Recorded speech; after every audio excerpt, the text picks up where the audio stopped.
Joe Beermaster.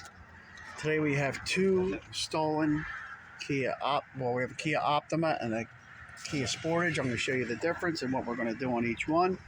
They broke the steering columns.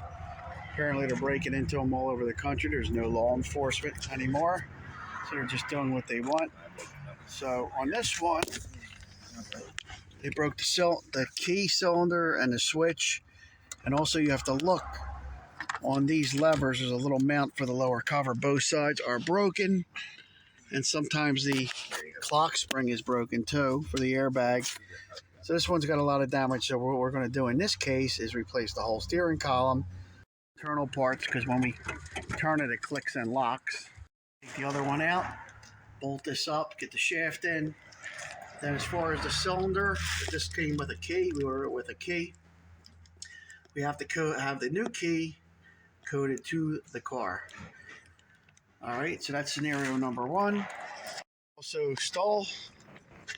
It's ridiculous. They break the back windows usually. They did thousands of dollars in damage.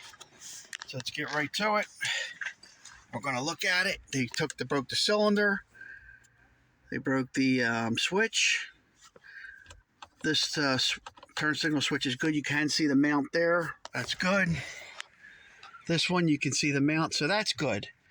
So it's going to need the lower cover, maybe the upper cover, cylinder, switch, clock spring looks good.